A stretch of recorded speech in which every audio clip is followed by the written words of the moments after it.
Yo, what's going on, guys? And today there's a report. I don't know the validity or how reputable this report is, but the Golden State Warriors may be interested in Derrick White. I personally think hell to the no if I'm the Celtics. If you guys want Jrue Holiday, we can talk, but Derrick White, that's a stretch. And I understand any team would want Derrick White. So before we continue today's video, I'd like to hear your thoughts down below in the comment section. What do you expect from this? Do you think it's a smoke screen and they could actually be talking for Jrue Holiday, who is expected to be available in trade negotiations? Or do you think they would actually try to trade for Derrick White? I think obviously Derrick White would be the crown jewel in a trade with the Celtics, but Jrue Holiday would be a pretty good secondary option. So let's talk about this. Hit that like and subscribe button. It'll help out the channel a ton.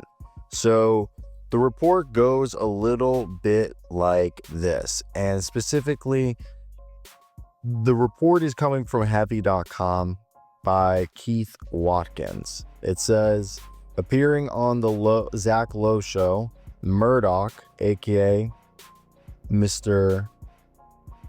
Logan Murdock of The Ringer, says the Warriors are looking at Derrick White this offseason, citing him as the kind of high IQ two-way guard who can elevate the Golden State Warriors backcourt. Now, the quote goes, quote, another guy I think you should be looking out for the Warriors going forward is Derrick White. I think that's something that the Warriors are looking at right now, end quote. Now, I really just, it's hard for me to think that that's the case, because I know someone's going to argue, well, he's going to have to get paid, and Boston already paid Jrue. Well, you trade Jrue and then you pay Derrick, because I think Derrick and Payton Pritchard is what they want their future backcourt depth to look like. And I mean, obviously the dream, if I'm the Warriors, would be to try to get Kristaps Porzingis and Jrue Holiday, which would be about $62 million over, because it would give them the center that they need in rotation and on an expiring. It would allow them to go in on one season. They could maybe even get that at a discount. Now, people are going to be like, well, Drew's got a couple years remaining, but it would allow both Curry and Jrue to play on or off ball with one another. Now, how do they do that deal? The deal would have to be there's so many like avenues in my mind that would have to be crossed. I think Kuminga, you would want to probably get the Brooklyn Nets to somehow take Kuminga, or just Kuminga's gone in this case. Moody, Buddy Hield, maybe B-Pod, or you try to keep B-Pod. We're going to try to put this trade together, and I think just for the Jrue Holiday one, which I think if you look at the scenario, it's actually, because they're at $164 million this offseason, I want to say the deal isn't as difficult as one would believe. What would you make a deal for Jrue Holiday or Derrick White? I think I do believe Derrick White's just going to be too rich for the Warriors. As Jrue Holiday, they could probably get on a discount, as the Celtics might be wanting to get off of that. And my assumption, could it be a combination of salaries like a built around, obviously, Moses Moody maybe? All right, future me coming in right here and explaining everything what just happened. So the general context is that the first and second apron, which penalizes high spending teams, is going to be difficult to make this deal done. So what we have to understand, that trade rules that differ depend on whether a trade is simultaneous or non-simultaneous.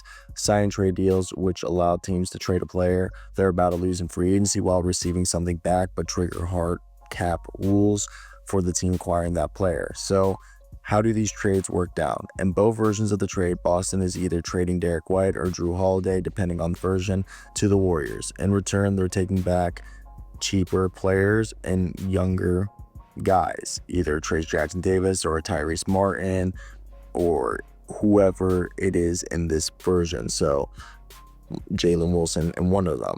This allows them to get under the second apron. It clears cap space and helps with the roster flexibility for a team likely paying Jason Tatum a supermax post Achilles injury and Jaylen Brown. Now, Golden State is trying to win now by adding a proven guard like Derrick White or Jrue Holiday.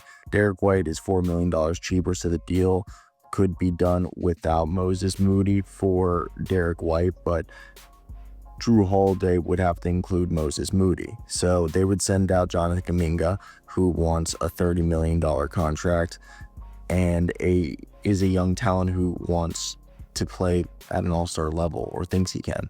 Moses Moody, and then filler contract of either Guy Santos and Trayce Jackson-Davis would have to be used. Why would the Warriors do this? Adding either player would boost their defense, allow this team to be deeper for some more playoff reliability, while trimming the luxury tax bills for the Celtics. So on the Warriors side, it makes sense.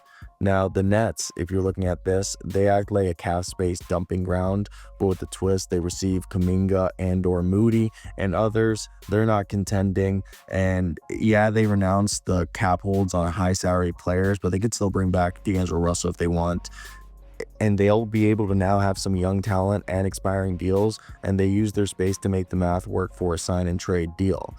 Now, why is Kuminga a sign and trade non-simultaneous transaction? A simultaneous transaction happens when both teams swap players at once, fitting all salary rules instantaneously. And a non-simultaneous trade, however, uses a dead or a delayed cap exception.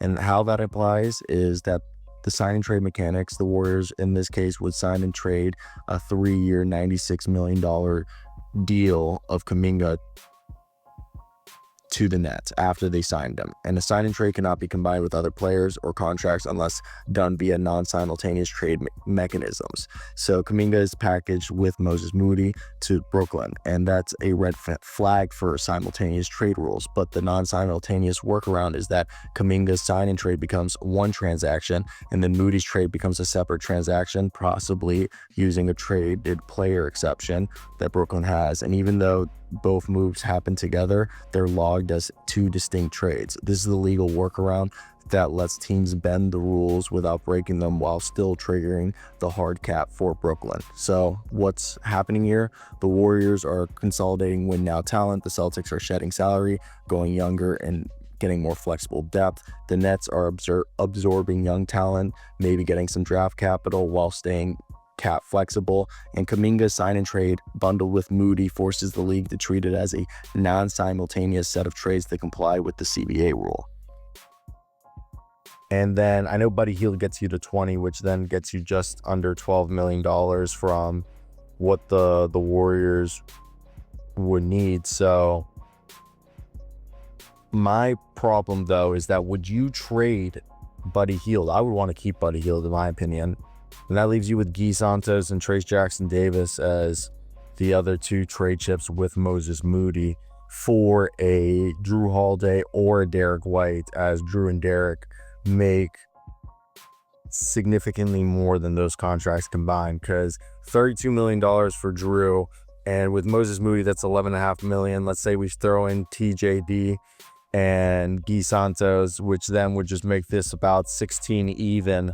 And I'm sorry, that's like very, very not close. They would have to do this deal by moving $8.8 million if you're the Warriors, aka Buddy Hield would have to be included in this deal, unless, for example, sign and trade.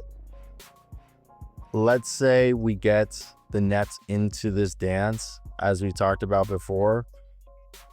Would this be able to be done if you signed and trade? And this is also involving, because right now we're doing it for Jrue, but a Derrick White makes $4 million less, so you still have to get 4 over.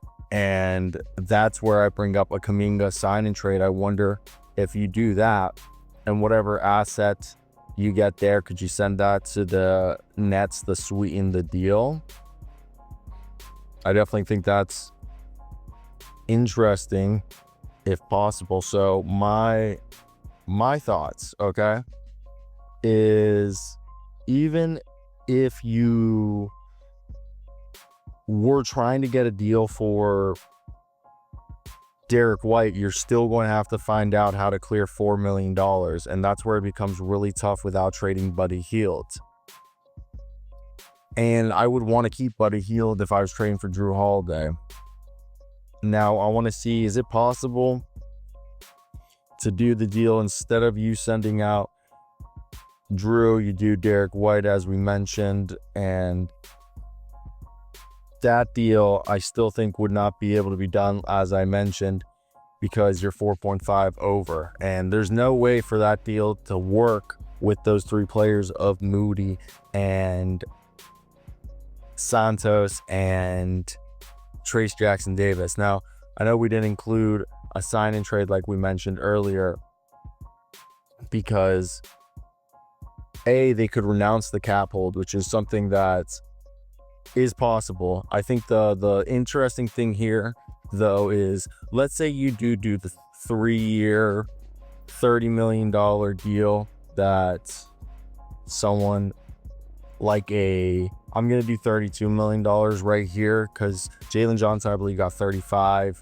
a year, and they wanted the same as Jalen. I'm just going to do 32 maybe just to get it as a round number. Now, you send Kuminga's 32 to the Nets, and if the Nets just send assets, even there, you're still short because what ends up happening, the deal works like that. You can actually do this deal. If you're the Warriors, if you're able to get a contract, it doesn't even have to be 30 million. Obviously, that's going to make it even more flexible. But in this scenario, if you're the Nets get themselves Jonathan Kuminga and a sign and trade, and either Derrick White or Jrue Holiday can go to the Celtics with Kuminga going to the Nets. Now, Moody, Guy Santos, and Trace Jackson Davis go to the Celtics or the Nets. In this scenario, we have them going to the Celtics, but the Nets would have to probably send over some contracts that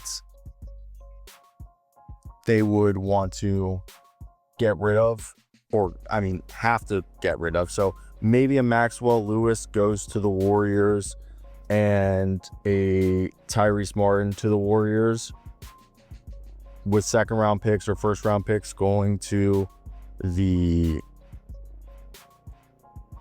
Celtics to sweeten this deal. But this deal could be done in that sense where Kuminga gets signed and traded to the Nets, as then the Nets would be able to take on Kuminga's contract because they have the most cap space in the NBA. What do you think?